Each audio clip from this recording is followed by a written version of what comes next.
যেমন ধরেন ট্রাস্টের কাজ, এখানে সাহায্য করেছে, ওখানে সাহায্য করেছে, এটি করেছে, এটি করেছে, এটি তো আসলে ট্রাস্টের মূল কাজ নয়।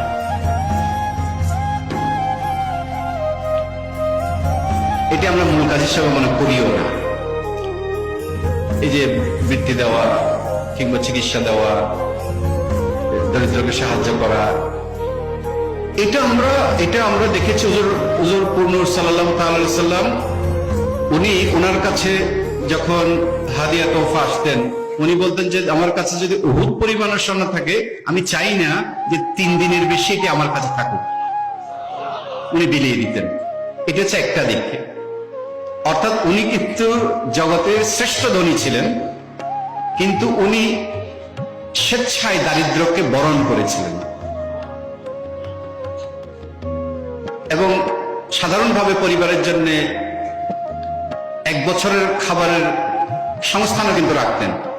এমন না যে আমরা অনেক সময় মনে করতে পারি যে উনি কোন রকমের কোন সংস্থান রাখতেন না, এরকমও না।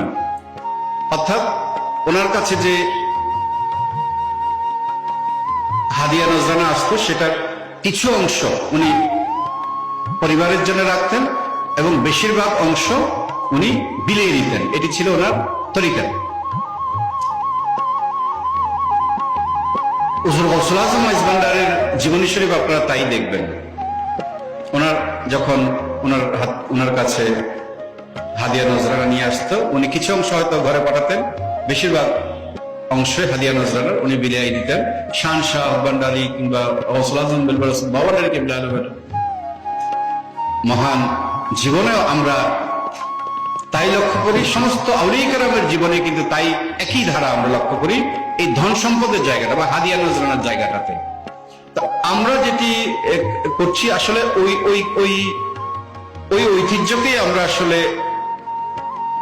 যেহেতু হাদিয়া নজরানা আসছে, ওগুলো আমরা যেভাবে দেখেছি, আমরা দেখেছি যে এগুলোকে যেভাবে প্যারা নবী থেকে শুরু করে তারই যে ওয়ারিসগণ, আউলিয়া কেরামগণ, তারা যেভাবে এটিকে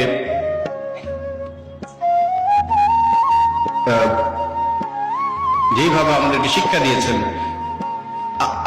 হক মঞ্জিলের পক্ষ থেকে আমরা তাই করার চেষ্টা করি। কিন্তু হুজুর এটা যদি আমরা ভাবি তাহলে ভুল হবে যে প্রিয় নবীর কাজ ছিল শুধু ধন বন্টন করা।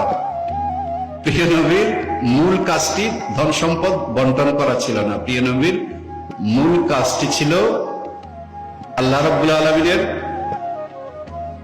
কিতাবের ইলম, হিকমত বন্টন করা, রহমত বন্টন করা, রুহানিয়ত বন্টন করা। আউলিয়া কেরাম তাই করেছে। এই জন্য যখন খুব বেশি বেশি এগুলো কথা আসে, আমি মনে করি এর চাইতে আপনারা ট্রাস্টকে যদি মূল্যায়ন করেন, ট্রাস্টের কর্মকাণ্ড, তাহলে মূল্যায়ন করবেন যে এই মূল কাজের জন্য তারা কতটা সফল হয়েছে বা ব্যর্থ হয়েছে, সেখান থেকে। শুধুমাত্র এই দুনিয়া